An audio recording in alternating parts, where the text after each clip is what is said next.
it's not so much about manifestation, it's actually more about intention. And so if you have an intention from an aligned position, then therefore you project a great energy, and therefore in projecting a great energy, then you create the realities that you choose. I don't believe in destinies, I believe in life. And I think that anybody who's on this planet at this particular point has chosen to be alive because they wish to evolve and advance themselves through the experiences that they're having whilst they are on Earth at this particular point. Definitely.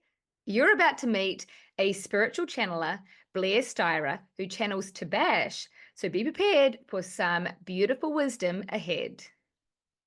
Okay. Welcome to Oracle Encore. I really appreciate this opportunity to talk with both you and Tabaash, to be honest. Thank you so much. So, hello, Blair Styra. And Hello. yeah, this is very exciting. And I'd like to begin by asking a little bit about how you came to meet Tabaash, who Yes. he is. Yep. So Yep. let's get Okay. in. What I'll do is I'll go back to, I suppose, my early days when I was about 6 years old, and I was born in Canada, Right. and my family immigrated to New Zealand in 1971. Where we lived in Canada, we were up sort of in a lower mountain area, so it was quite rural, lots of forests and bushes and trees, etc. And as a 6 year old, I had this sense of something. I didn't know how to, or what way to put a word onto it. So I used to call it something more. There's something more.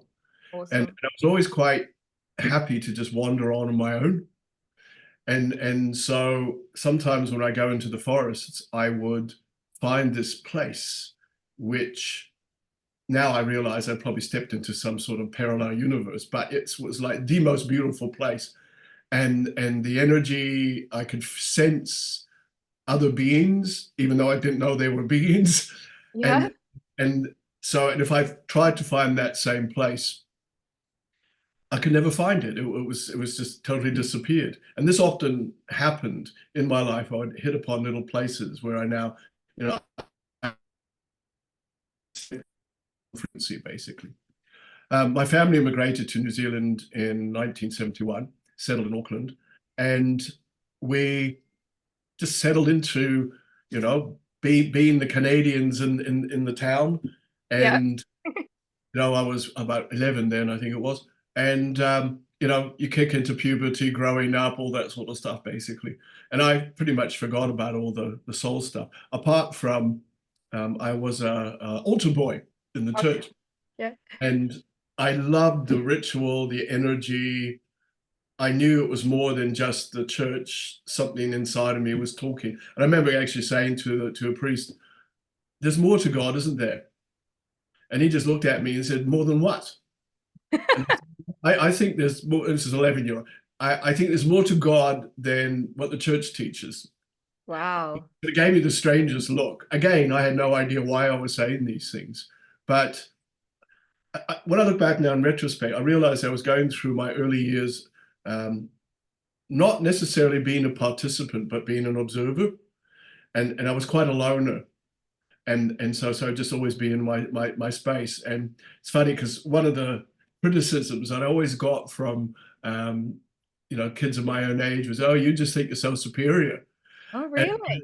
and I had no idea what they were talking about, because I was just being myself. I was quite shy. I wouldn't say anything to anyone really, and yet there must have been something that was sort of oozing out of my energy or something.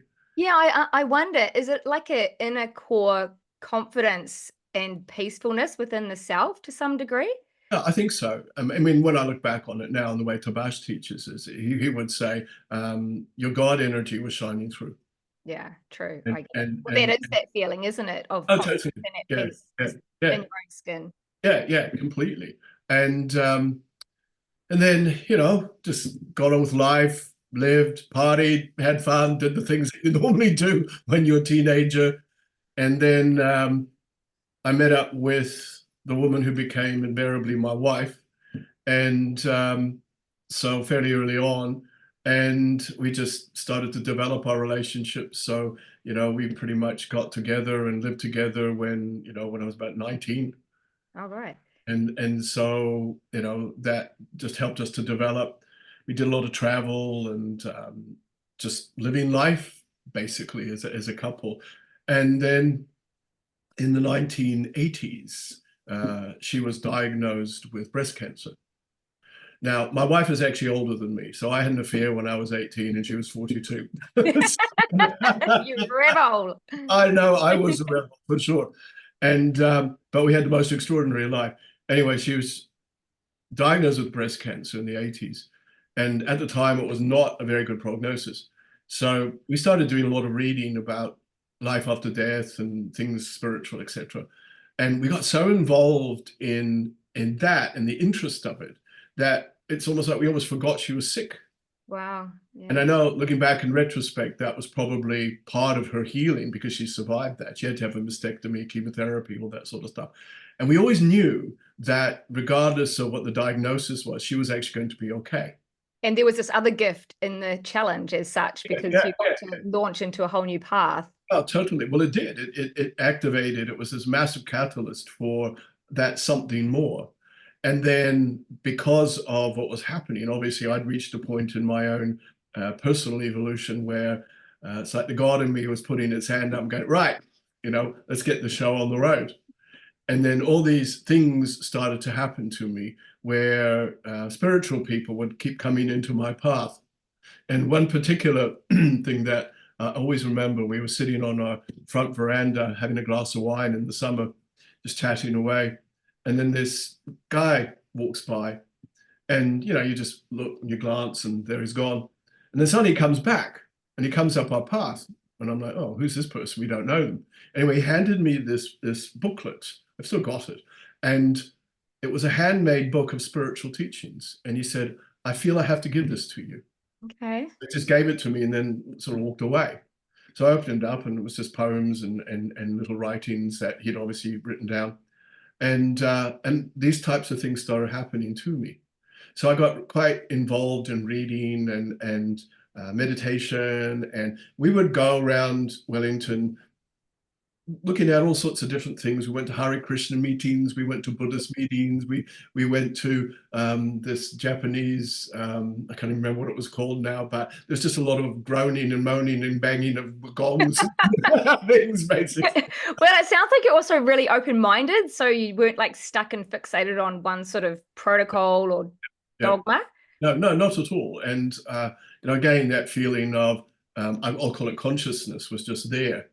And so as we investigated things more and more, then we started to put together, I'll call it the formula that made sense to us at that particular time. Now this went on for a couple of years, and then we went to the UK, and because my wife's daughter lived over there, so we went to visit for a while, and we were in Egypt, and my mother-in-law had Alzheimer's for a long time. She lived in Auckland, and while we were in Egypt, she died. So when we got back to the UK, we had this message saying that she passed, and we had this feeling we needed to go somewhere like a medium or a psychic or something. What we ended up doing is going to the Spiritualist Church in Belgrave Square in London, and they have meetings there, but they have visiting mediums and psychics and stuff like that. So Cool. yeah, it was cool. Yeah, love to go there.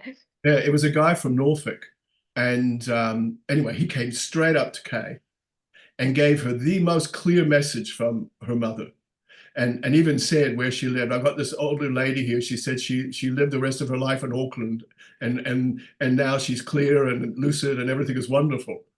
And so it was just so beautiful. Peaceful, yeah. And then he came up to me and he said, oh, Spirit wants to talk to you about your career choices. And I thought, this is interesting. Because at that point, I'd been seriously thinking about, okay, Blair, you can't just sort of flit around. You need to look seriously at what you want to do. So I was actually wanting to get into medicine. How And old so were you at this time? I was probably 26. Okay, still quite young. Yeah, yeah.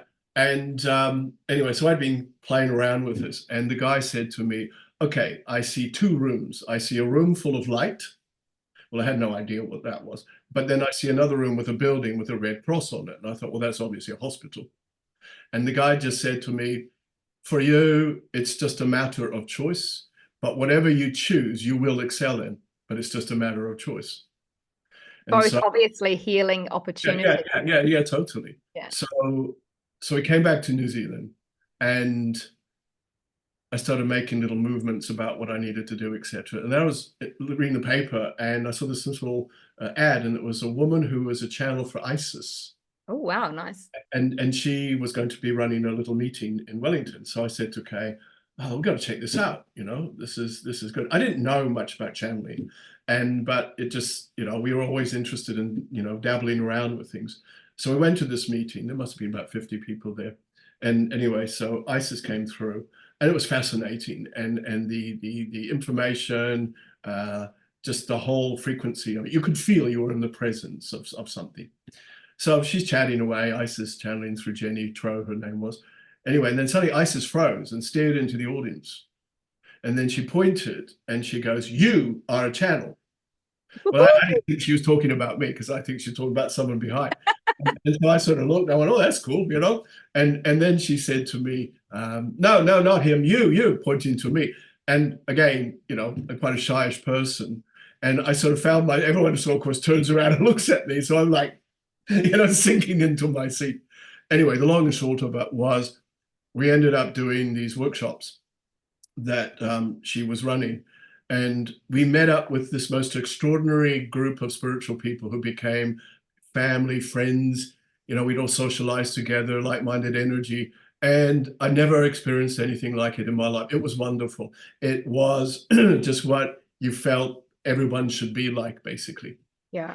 And so this is, in the 80s. So, there's still, particularly in New Zealand, the spiritual, aspect of things was really just blossoming and growing. Well, and in this much time, it was still very, very new. Yeah, totally. And then it was Isis who said to me, you have this spirit around you. And his full name is Tabaash Salam Mahem.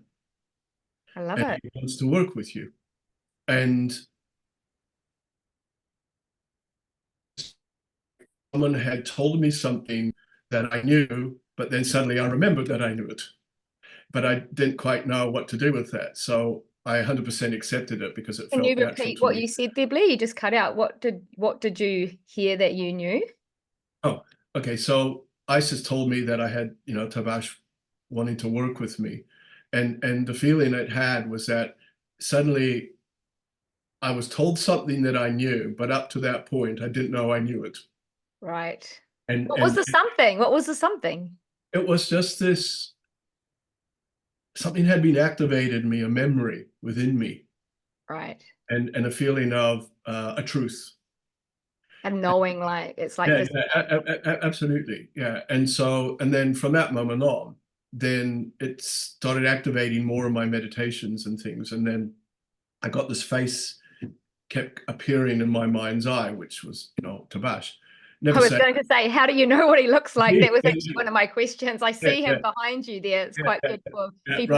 Right. The portrait. Yeah. And so it was just the face.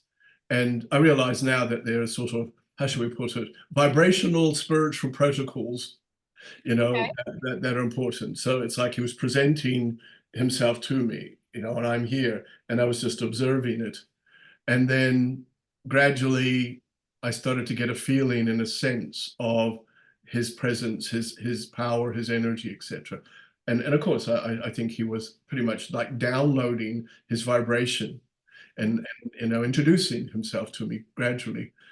And then he started talking to me, Can I ask you a question about his essence, his character? I know some channels, not all, may be actually channeling a parallel version of themselves. Correct. Yes. Yeah. Is that something that's no, that's not the case for me. I've had many people ask me, is Tabaash just a higher version of yourself?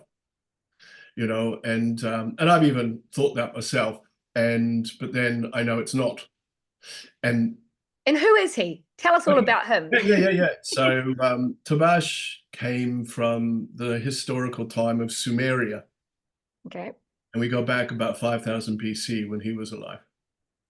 And he was simply a man of his time who became a lot more integrated within the formula of life of mind, body, and spirit. And he had been a traveler, and he had wife, he had kids, he lived in a village. He was just a man of his time, but he was always a bit of a philosopher and, understood things, questioned things, considered things. In conversations I've had with him, he said the collective energy of Earth and life was different then, because so many people did not have the knowledge of what was beyond where they lived. Even, that was their village, or that was a town, or that was a city. So they had no concept of Earth and other people living in different places. So the energy that you're accessing then was just different. And Understandably, isn't it? It's such a foreign idea to I consider. know it is, yeah. When you consider the time in history we live now, where we probably know too much. Exactly. And so anyway, but then in his travels, he had certain experiences that made him consider more consciously, more carefully, his own thoughts, words, and deeds, and how, started, was affecting his life and the people in his life, etc. And then he told me a story about this little village that he went to. And he said in those days, if you went into a village, you were a traveler, you could easily just knock on a door and say, can I have a bed for a night, or we're in the barn or whatever. And so I went through this village, and apparently there'd been some illness that had gone through about 10 years previously. So a lot of people had died. So where he ended up staying was this man, and with this man, and his wife and his children had all died, in this illness. And so Tabaash was talking to this guy, and he said he remembers that the guy was so caught up into what had happened that he didn't sort of realize that things had moved on. And so he's like, this guy was consistently reliving his losses and his griefs, etc. Well, that's a bit of a metaphor for the average human in this lifetime Oh, as well. Dare yeah. I say that? But that's where it triggered off in him. It's like, hey, what am I doing? Am I holding on to the past too much, etc., etc.? So he basically made a promise to himself that he's just going to be more present, but also just be clearer. But also, he said, I just wanted to make sure that in whatever way I could, I would shine the light, I would help humanity or whatever. And so he lived his life. And yeah, and then obviously in spirit, my soul, his soul, made an agreement, to, bring our energies together to do the work that we've been doing. So, I mean, obviously everything we do is part of our own evolution. Absolutely. So can I just repeat that? That's like, so before you incarnated, basically, this is a soul contract that you had that you would connect as part of your destiny in this lifetime. Every life we live, basically what we're doing is that we're putting together a plan for that incarnation. Yes. And so obviously in for who I am, then I'd evolved enough to a place where I was able to be a channel for spirit. But also being a channel for spirit was part of my evolution as well. Definitely. So it really This is absolutely perfect for what you're saying, for what I want to talk to Tabaash about shortly. So I'm really excited about that. And there was just one other thing I wanted to ask you, and that was bearing in mind that everything is happening now, there is no time and space. That would it be true to say that the story you've just told about Tabaash is simultaneously happening right this moment? Of course, absolutely. Yeah, yeah. And I think of a phrase that Tabaash quoted recently at an event here in Wellington. And I'm just asking him what it was as I'm talking to. And it was, everything is God and everyone is God, therefore you are all knowing. And therefore every day you're simply deciding what you will do with your power. And this is the interesting part. He says, to God, there's no such thing as creation, because creation implies time. Yes. And to God, there's no such thing as time. So simply God makes choice. So when you consider that everything about everything is just with us right now, then our relationship with ourselves will determine exactly what we're going to access. Well, that would imply that jumping might be a better term than creation. Yes, totally. Yeah. Well, it's like there's this thing at the moment around quantum jumping, Yes. and I've actually been sort of doing that a little bit myself. Oh, And I love a good quantum jump. oh, Absolutely. yeah, hey, it's the thing to do these days, you know. So and Change yeah, channel. yeah, totally. Well, I mean, it makes sense, doesn't it? It's like we've got all of life accessible to us. You know, we have all these radio and TV and stuff. We can change stations and listen to different formats. And so why can't we do that as souls as well? Well, clearly we can. Yeah, totally. So yeah, And yeah. But I've realized that as a person, that it's really keep it basic, keep it simple, keep it easy. You know, because that's actually, it seemed to me that that's the way things happen. And we make things so complicated. I mean, I've done it myself. We make things so complicated because of our ideas or our emotions, and you know, as Tabaash has taught, life doesn't happen to us; it happens because of us. I love that. I love Yeah, that because it's an extension of life happening for yeah, us. yeah, A lot of yeah, people say life doesn't happen to you, it happens for you. But I love the fact that Tabash extends it to because of you. yeah. Can, before we click into Tabash, can you explain that for people that don't understand how it could be happening because of us? Okay, yeah. Yeah. Well, you know, the moment we wake up, you know, we start this conscious thought process, and by physics, we're just energy. Hmm. And so what we're consistently doing is we're involved in, let's call it a story. And the story is based on our thoughts, our experiences, our actions. So the more we pay attention to a particular story, the more we get involved in the vibration of that story. And therefore that literally is downloaded into our physiology. And so the more we get involved in that, then invariably that vibration becomes a belief system. Yeah. So we truly believe in that, and that locks into our physiology in a way where it creates a chemistry in our system. So we literally feel what we're thinking then, and then it sends itself out as a frequency. So Absolutely. yeah, so as it goes, we're walking around with that frequency all the time. So therefore, in those frequencies, it's like activation points that will become our experiences, become our thoughts, and so on and so forth. I actually think that's a really good way, probably a better way of describing the law of attraction as such. That's so misunderstood. Or, I mean, it is really more of a law of vibration anyway. And I feel that coming from the angle that you've said, it's Yes. actually clearer for people to grasp rather than it being such a what can I have in my life? Yeah. Oh, totally. Yeah. And that's an interesting point you made, because when we're looking at our life from a higher perspective, it never comes down to the haves and what do I want, and Mm. etc. It comes down to this is who I am, and then what I said before, what shall I do with my power? And of course, you can turn it into health and well-being. You can turn it into buying a pair of Jimmy Choo shoes or whatever you want, you know. But it's about the position you're standing in, and as you stand in that place, then what's that old adage? Know yourself. Yes, absolutely. That just left me actually. Do you feel that we are here in that power to serve others or just to be whatever we want to play in the world with? I think first and foremost, we are, you know, I'm just going to say what I believe. We are all gods, and we're all here to serve each other and to all be gods together. Yeah. And when I think of God, I don't mean that in any religious form, but I'm talking about it as a point of consciousness. Yes. And therefore, from that point, then we have our own unique expressions through our talents and aptitudes and abilities. And in that, we're evolving.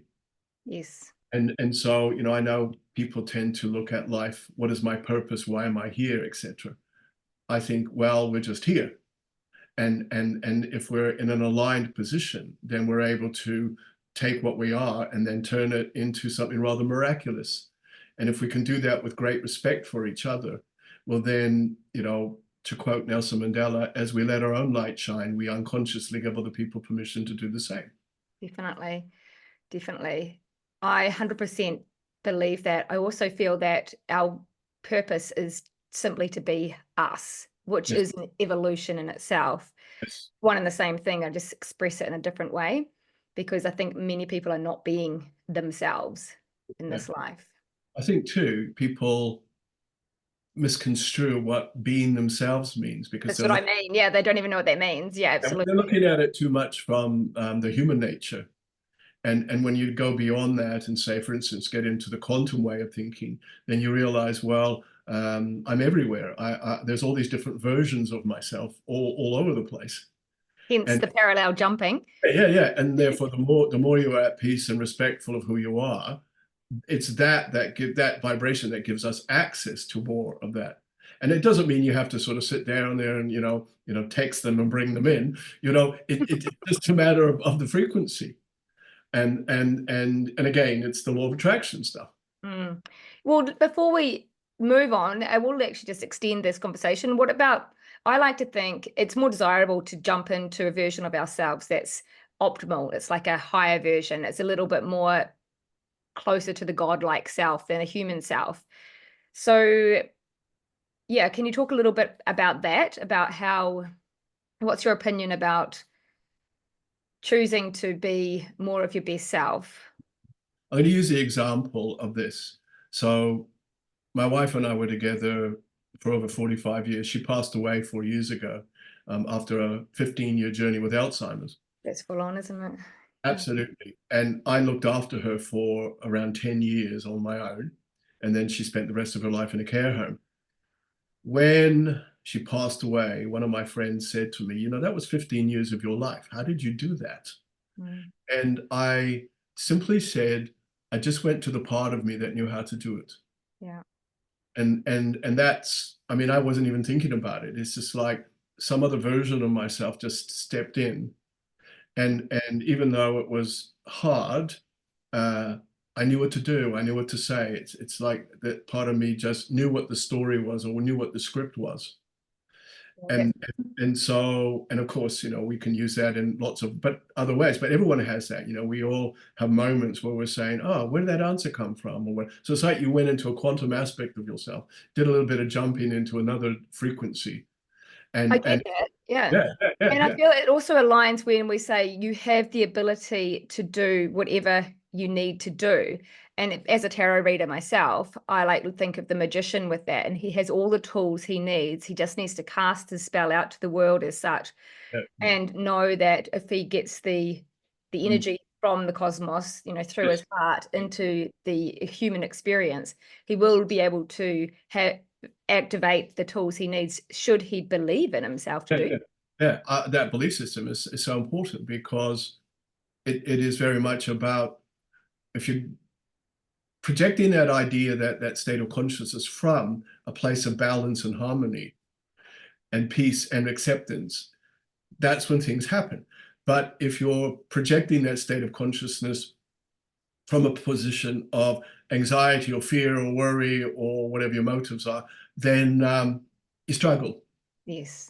And I really realize that, to create the realities you want, to heal your bodies, to all those things, you've got to stand still and also accept 100% your position. And I've talked to people when I've told them things like, "Oh, I don't want to do that. Why would I want to accept I've got cancer? Why would I want to accept, that sort of stuff?" And I said, well, if you don't, then how can you change things? To me, it's the first step. It's number one with relieving. It just takes the edge off the stress for a start.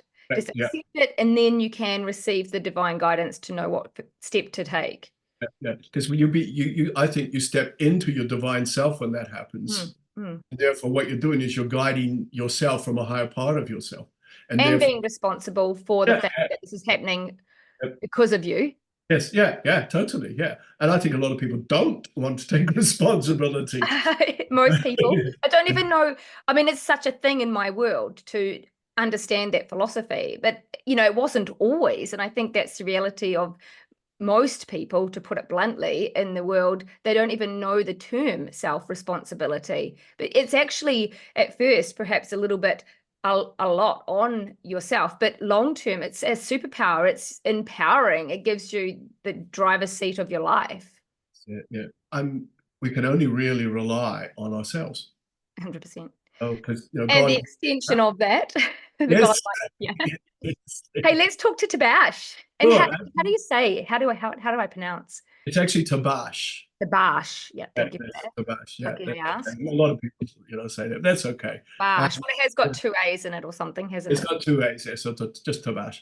A lot of people just call him T. People who got familiar with him over the years, Mr. T or T. And what I'll do before I bring him through is I'll just explain to the audience, what occurs, because people often ask me. Sounds So good. basically, what I'm going to do is I'm going to expand my consciousness away from this reality as Blair, and I simply go into another state of consciousness. And when I'm out there, usually if it's like a seminar or something like that, I will go to a particular place where I meet up with my guides and teachers and masters and go on little journeys and adventures, etc. Wow. And it's actually quite extraordinary, because there will be times when I channel through the day, and when I come back, I know I've been with my wife. Oh my goodness, that's so beautiful. And I just have the feeling of that and the energy of it, which is interesting because I never miss her. I just can't, because I'm seeing her at times, you see. And also I understand, the process and how it works. In a situation where you're going to be talking to him, and shortly, I'll be just in more of like a little suspended place where it's like, just go into the green room for a while, and Yeah, just yeah. that type of thing. So the process doesn't take long. Spirit gave me a little phrase in my head, years ago, to say or to think, which allows the consciousness of me as Blair to shift away from here, and then Tabaash's energy start coming through. Yeah, so have fun. You know what he's like. You've met him, so I'll talk to you afterwards. So to the audience, I'll just close my eyes, and I might shake a little bit. That's just energy going through me, and then Tabaash comes through and he'll say hello. So I'll see you later on. See you soon. Bye bye.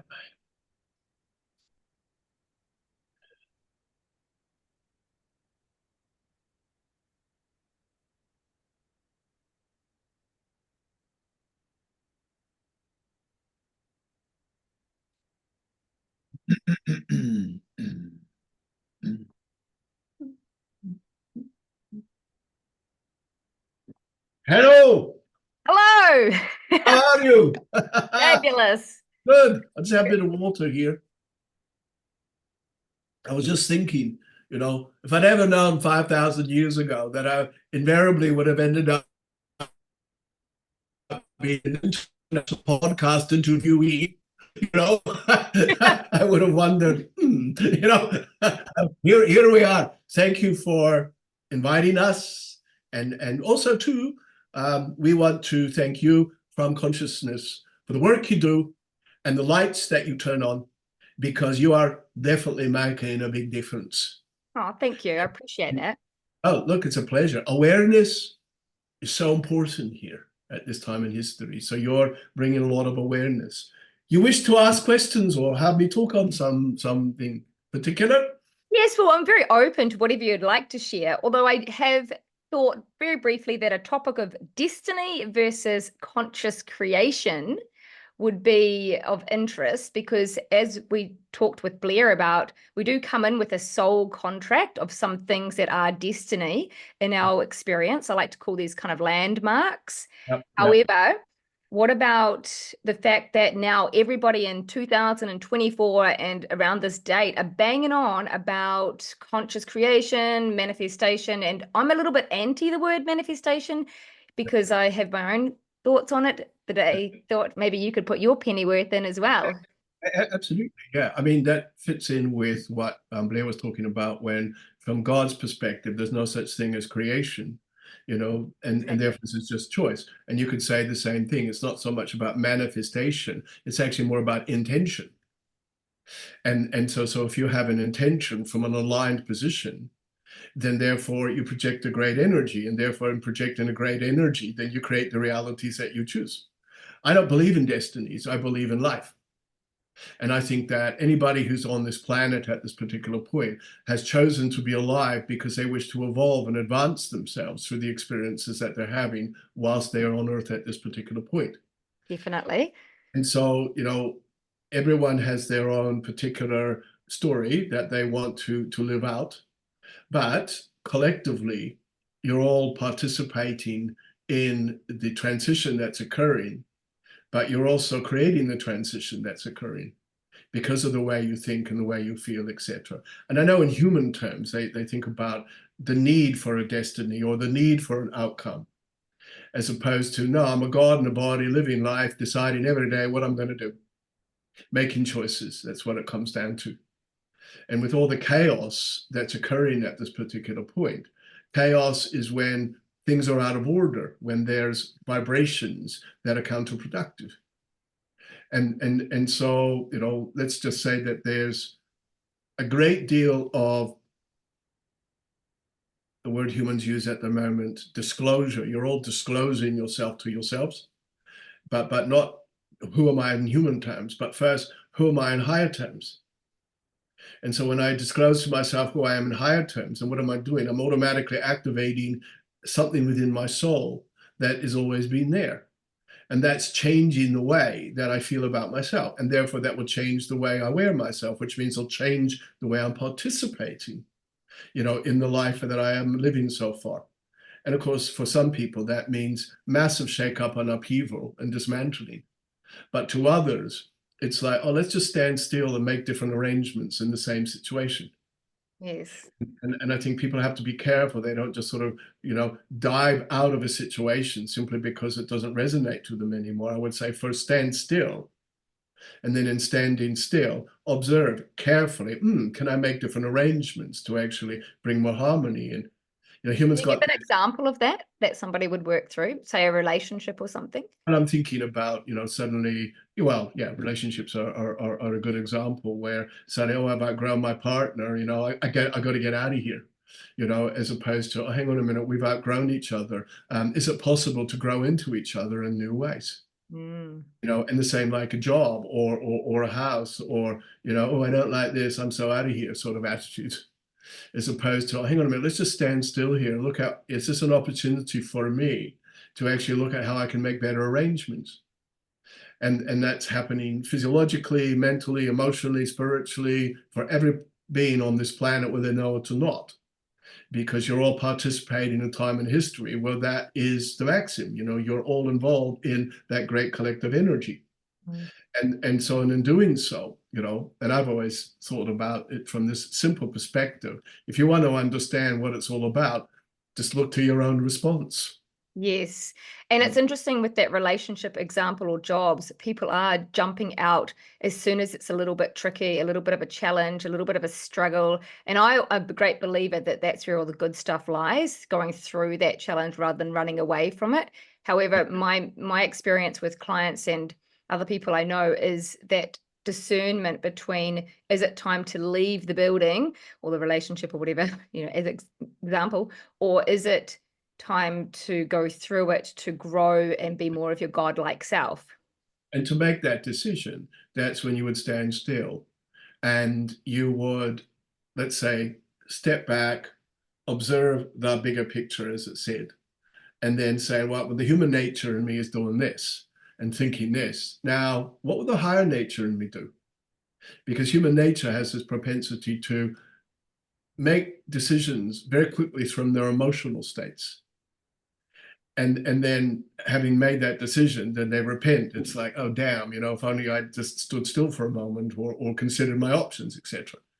So it's about, okay, I've reached this point in my experience and I can feel that there's more, but let's just observe and consider carefully. All right, what more can I do? What more can I be? What more can I think, etc. So when you make a decision from your higher nature, then that's when you've followed the protocol. You've stepped back, observed, not allowed your human emotions to get in the way of your decision, and definitely not making a decision based on any form of conflict. Yes, I actually have a little system, a little protocol I do for myself and my clients. And I ask, what would love do? Or what would someone who loved themselves do? And of course, love being universal divine energy as opposed to human ego love. Yes, yes. And that sounds like similar to what you're saying, if not exactly what you're saying. But the question I would have is for people that are a bit stuck in a rut and they're really struggling. So they're not just kind of at that awareness of, oh, I can step into my godlike self. How about if they are just so consumed with perhaps their struggling relationship, their lack of money, their ill health, and they are feeling victim to life, would be the victim part. How do we snap out? So that gets back to what Blair was saying before about that's a story that they're involved in. And if you wish to start a gear shift into anything, you got to be able to address all the issues that you find challenging and on a conscious level, respect yourself and make peace with the position you're in and allow that to be there. You may not like it, but it's like, okay, I find myself at this point in my life, this is what's occurring, I accept this. Acceptance all over again. Acceptance, acceptance. I heard that. And acceptance is you in the higher nature taking charge and enabling yourself to observe the situation differently.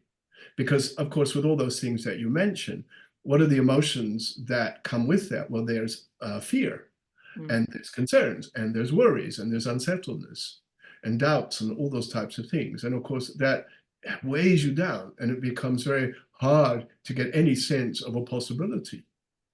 And because human nature, gets into that what's wrong as opposed to what's powerful about this experience, and actually I have choice. What's powerful about this experience? I love that. Yeah. I'm going to give you a good example. I talked to a lady many years ago, and she was pregnant with her second child, and her husband and her other child were driving home, and they were killed in a car accident. She went into labor, and the baby was born stillborn. So within a day, everything that she knew was her life was gone. Oh my goodness. What a human experience, though. And she highly evolved soul. Obviously, she grieved, but she was the one who was comforting other people at the funerals. She was the one who was giving people advice and talking and stuff like this.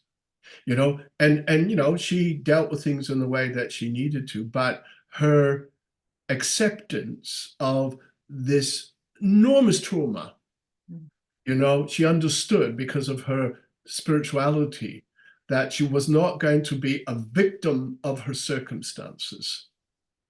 And again, she also understood that she would reach out for any form of guidance and help, whether it was spiritual or human nature, whatever, because she knew that was going to be important. And she did that. So she had the counseling, she did the healings, etc. But then she got to the point after a while where it's like, I don't need to do that anymore because I know, who I am. And I mean, this is many years ago. And she's since remarried and has got kids and all that sort of stuff. But it's that acceptance thing. It's about, okay, I've got a choice here.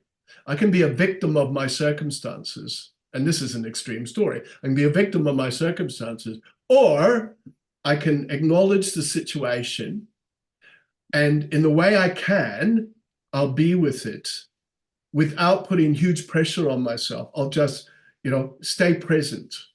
I'll do what I can, how I can, when I can, in the way that's possible. But look, I've talked to lots of people who've been in the positions that you were mentioning about financial stuff, relationships, and a lot of those souls, they're just waiting for something to come and make it better for them. 100%.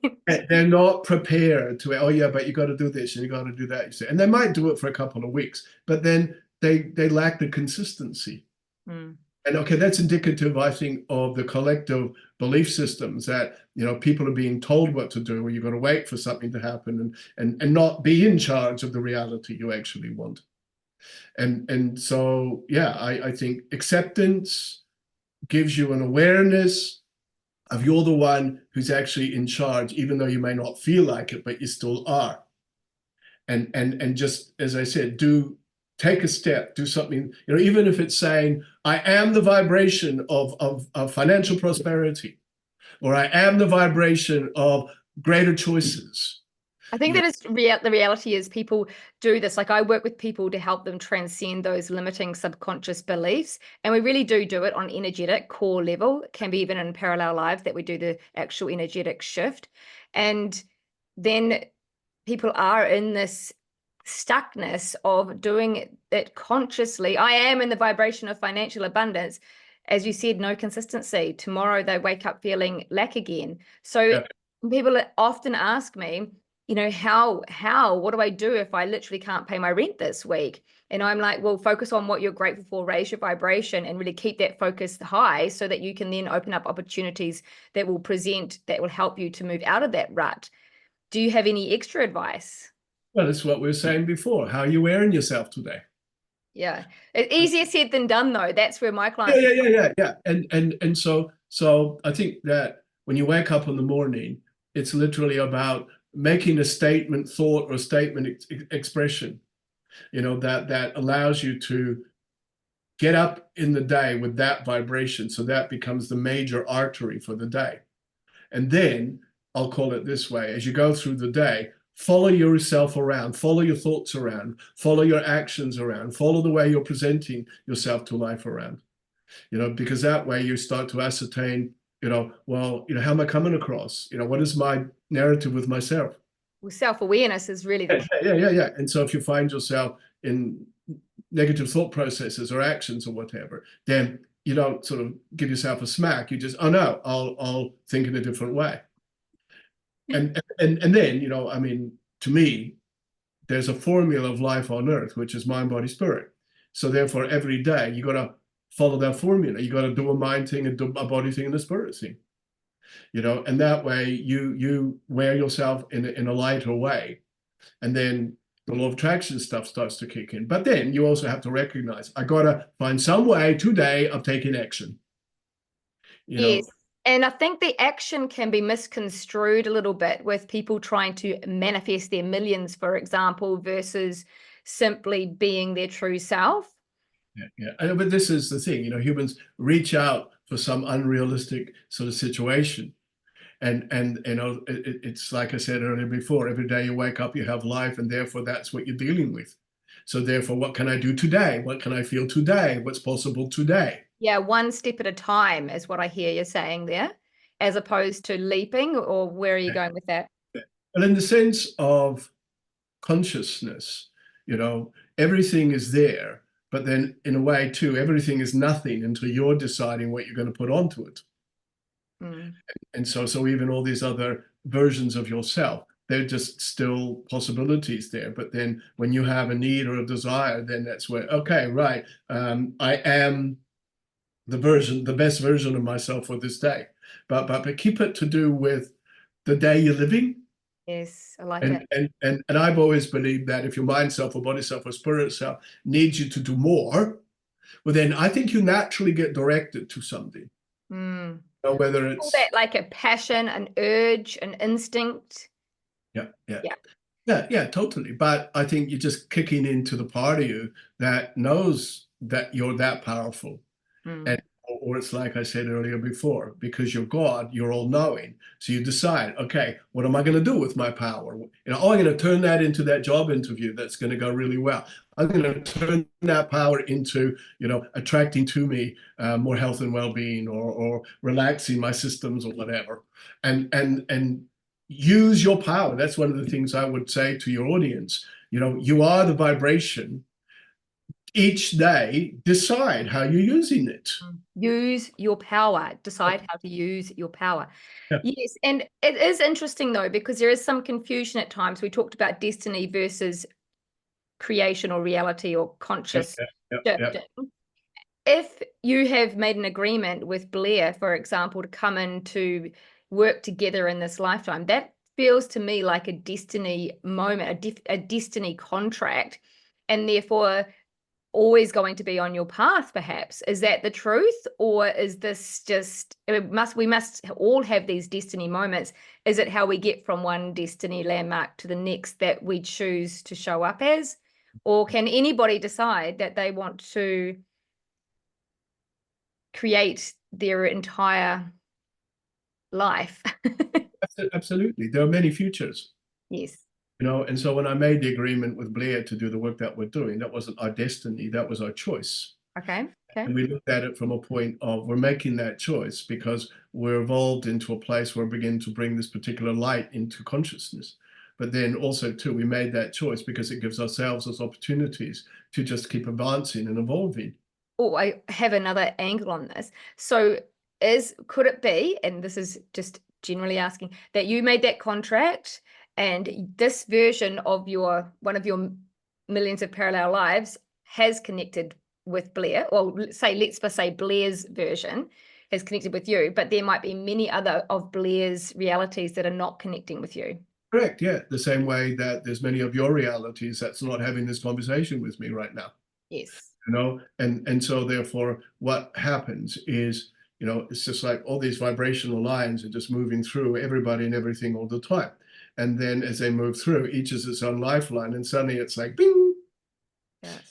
And therefore a choice is made about experience or expression or being able to establish. And this is interesting because if you look at the world's history and when there were things that were being invented, it's often that it will have the same reality in different countries. So these inventions suddenly arise in different places because that's where the collective energy of the collective consciousness of Earth suddenly says, yes, we're ready for all of that. I know, because I've started writing books that have ended up on shelves before I've I had know. mine finished. There you go. But then you get particular, I call them essential ingredients, where there's a particular writer or presenter or experience or something that happens that no one else has done, and or it has great influence in a massive way. So, and the way I'd like to take you get some situations where that is a truth, and that truth will not change, and that truth is what humanity needed for that time. And that's where you look at inspirational things or inspirational times in history. And I'm thinking about every decade up to probably the 1980s, had a very specific energy, and then after the 80s, everything got a bit jumbled. Oh, And really?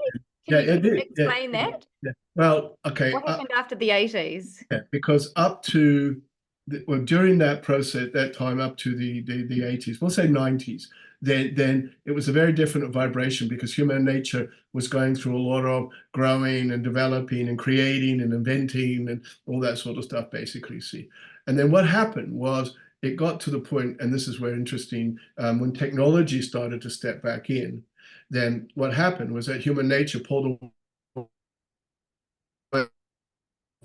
and started to get more involved in the technological aspect of life as opposed to the vibrational respectful energy of life and the soul.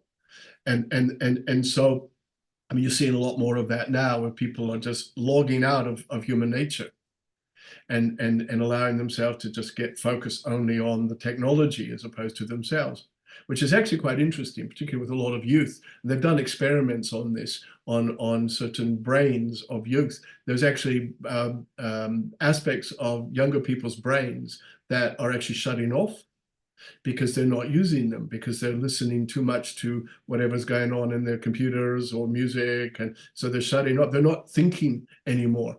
They're not communicating in the same way anymore.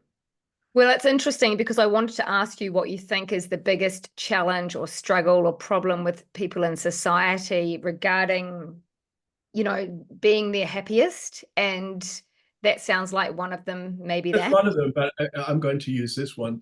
The lack of human respect Right. is the greatest thing. When you have the lack of human respect, then it shuts the love off. It shuts the light off. And when you have respect, then you treat each other differently. You treat each other with love. You treat each other with light. What do you think people can do as individuals to help to shift this on a grand scale? First and foremost, of course, it's respect yourself. 100%. Yeah.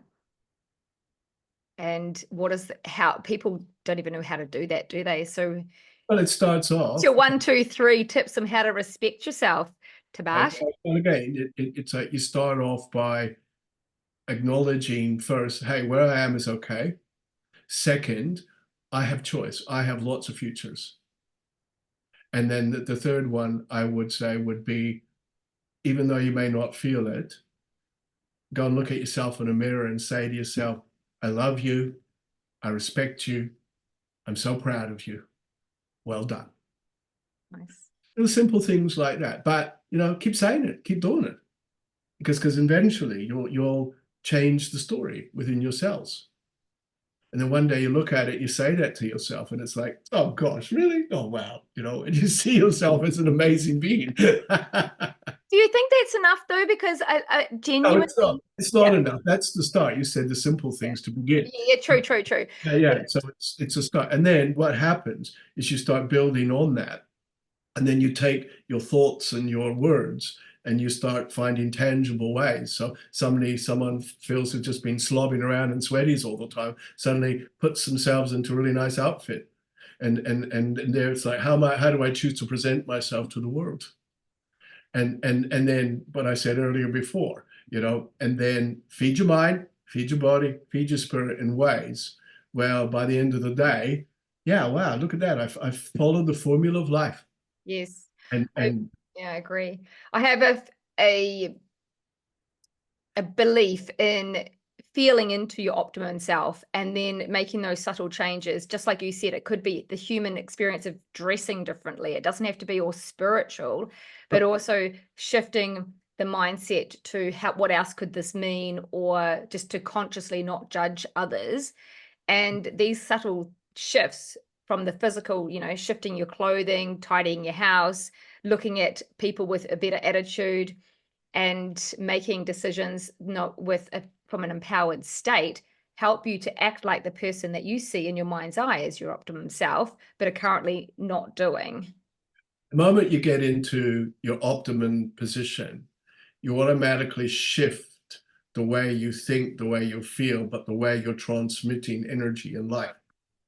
And when that optimum energy is there, as you're aware, it's important to stand for a moment and just observe, because in your observation, then you have a plan. And I think it's having a little plan all the time.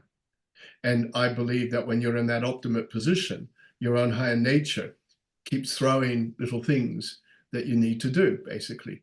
And it's just there. You can ignore that, like Leo was thinking about after this, because he's got house things to do. And he thought, oh, I need to go to the tip, but then I need to do some painting and all this sort of stuff. And he said, what should I do first? And he thought, well, if I do the painting first, this is a feeling, then it's a floor, then that can start the drying process. And then I can go to the tip and then do some other things. And then when I come back, that'll have dried. And then I can do the. So it's those sorts of funny things, that you're being presented with all the time. What are your priorities? And it's not just diving into a situation, it's to realize, stand still, observe, prioritize, and just be common sense about it. I always think of the word enlightenment, to be in light of your life. Yes. And so when you're in light of your life daily, you see. And then your high nature's kicking in, and it just gives you some suggestions. It's not being dictatorial, it's just giving you some suggestions. Well, it's being mindful at the end of the day, isn't it? Rather than just being on autopilot, you're actually stopping and thinking and feeling and seeing and observing Totally, and making totally. a conscious decision rather than rushing off to the tip. Oh, I've got to paint that. Oh my God, I've got Yeah, something yeah, yeah, yeah, to yeah, yeah. say. And if you're doing that from an optimum position, it becomes easier for you to Mm, structure things, but you're just chilled with it. mm. It's no big deal. Humans go like this. Well, a You bit know, of a tip for people who might be watching this is that get out of bed and think, how today can I be my optimum self? Like, what little thing can I shift? And I've just given some really practical examples of how you dress, and because you suggested that in your example, can you give any other practical examples that help people to observe, but then do as well, like make that shift? Is there any other? I would say every day, have a little mind, body, spirit challenge, and therefore, so take the formula of life, and through that day, achieve a mind thing, achieve a body thing, and achieve a spirit thing. That is achievable. So don't go over the top with it. And in doing so, then you suddenly are creating an awareness of options and possibilities. So it'd be like, oh, for the mind thing, oh, well, I was going to put that report that I have to write, do it later on. I'll do it now. And so you do that. And the body thing, it's like, oh, should I go to the gym or not? And then suddenly you go, no, I'm going to do that because that's going to make me feel good. And then the spirit thing might be, I want to go for a walk, and just tune into nature, or I'm going to have that meditation, whatever. So it's just follow the formula. I like it. That's a great little exercise and Yeah. very doable. And Yeah, I think what it is, absolutely. Yeah. And I mean, if you want to, you can extend that and have I'm going to have a mind, body, spirit monthly challenge, or a mind, body, spirit 6 monthly challenge, or a year challenge as well. So by the end of the year, it's like, whoa, look at what I have been, well, look what I've done. I live my optimum self all through the year, you know? perfect. Yeah. So, I love it. I love it. all Now, right. any last pieces of advice before we call Blair back into the Yeah, room? sure. Human nature. You're living in a time in history where it's probably the most honest time you've ever experienced. And you're all masters of yourselves, and you're masters of what you're establishing. You all have a role to play. And when you have a great respect and love for yourself, just in the simplest way you can, you're making a difference. So don't feel that you have to put pressure on yourself to become something or do something. Instead, live your day in the most optimum way that you can, because you can. There it is. Thank you. Thank you so much, Tabaash. Okay, I'll bring Blair back. Blessings to you all. See you Goodbye. another time. Absolutely. Lots of love.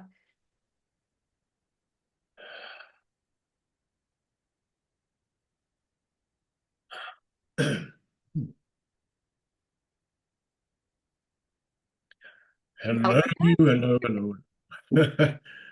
Ah, Thank you. Thank you so much, oh, Blair. it's a pleasure. My pleasure. You might be, how are you feeling?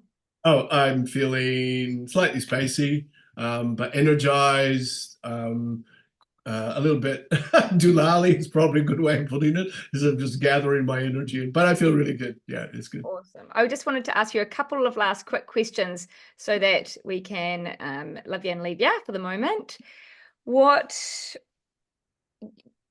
Tabaash talks a lot about God. What is Yep. your definition of God? I think it's just the most supreme way that we exist, and I think it's a consciousness, which we are. We're not a part of it. We are that consciousness. Yes. And therefore, I think obviously there's lots of different ways people interpret God. And when you can step away from it and just be it, you realize it's just this life force that we are, that's there, that's alive. And without it, we're not really alive. And so that's how I interpret, the God consciousness. So. I love it. Thank you.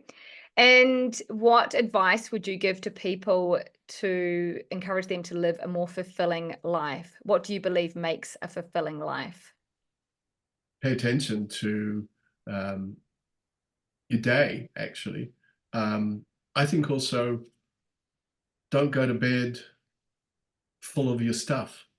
Mm. Make sure that you empty yourself of the day's energy, through whatever words you want to use, prayers or whatever.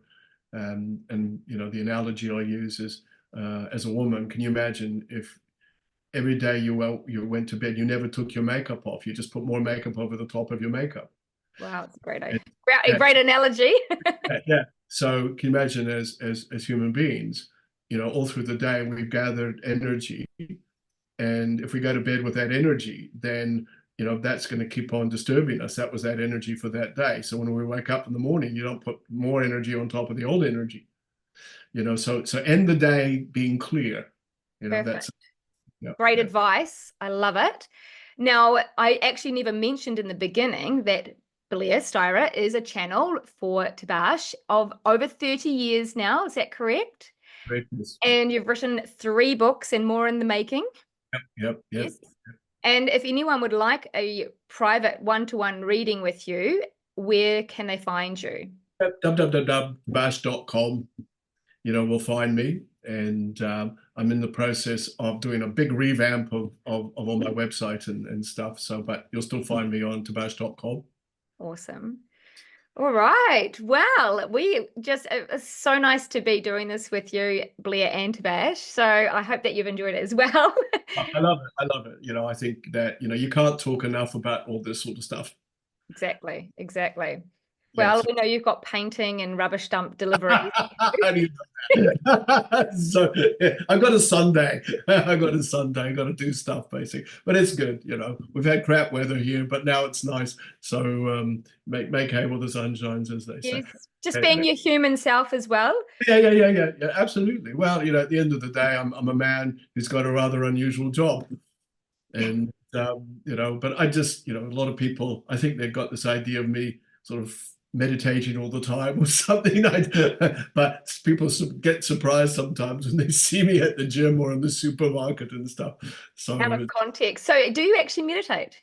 Just oh out of yes, I do. Yeah, I meditate twice a day, and mornings and in the evenings. And what I'm doing when I meditate is I like to organize, energy and to feel that I am those vibrations and those energies. So I tend to meditate to a degree where I become very bodiless in my state and just become a presence and just experience that vibration. And then often I'll just throw out a thought like to the energy, and often I'll say whatever, meaning that okay, let's see what unfolds. It's like, and yeah, sometimes it's interesting, and this has been happening lately. So I'll have this meditation, and I'll go so deep that you feel like you've gone to sleep, but in fact you've just gone unconscious. You've gone into such a deep place, and then you come back, and you've been just like far, far, far, far, far away. So when I've asked Spirit that, they just say, well, when you do that, then um, you're often downloading something that's going to be important for you, or you're having an experience on another dimension that at some point will become clear to you. I was going to say it sounds a little bit like astral traveling. No, astral travel, I've done that. And you're conscious of that because you're watching everything that's going on, basically. See, so it's like you've just gone so far away. And often that happens too, because it's a good way of downloading a higher vibration into the laws of physics. And when we're in an awakening state, our own emotional energy can have an impact on what we receive. But when you step aside, then it's like you're just neutral. And then that's when consciousness can just blast you with power, energy, or whatever the case is, so to speak. So Sounds yeah. amazing. Might have to up my meditation game personally. Hey, is there anything that you'd like to say before we wrap it up? Oh, wow. I mean, we could talk for a long time. No, I'll we could. just Yeah, pick yeah, little yeah. bits out here and there, and then we maybe can do it another day, catch up Yeah, again. I think that's great. No, what I was saying earlier before about, we could just talk about this all the time. And I think that's what we're doing in lots of different ways. We're speaking a lot at the moment through our vibrations and through our attitudes. And I would say to people, just be aware of what are you saying through your life? What are you saying through, the way you approach your work, the way you approach your relationships, the way you're approaching what's going on in the world at this particular point? Because the way you're saying it is going to have an impact on all of that. But also, of course, it's going to have an impact on you. So I think it's be more conscious of your own narrative to yourself. And like you don't all have to go around saying I love myself and all that stuff. It's just more be aware of, what am I saying to myself through my feelings, through my attitude, through my reactions and responses. So And be aware of the magic that the world oh actually. gosh, yes, absolutely. There's so much information that's telling us what's wrong, whereas there's actually a huge amount that's right. And start paying attention to that. Every morning I get up, I turn the radio on, as people do, and then straight away I usually turn it off because it's always something about I something just would never negative do going that, on. Blair. Why would you do that to yourself first thing in the morning? Yeah, well, because sometimes you just like to have some noise. When you live on your own, you just want to, have some company. And but I always turn it off.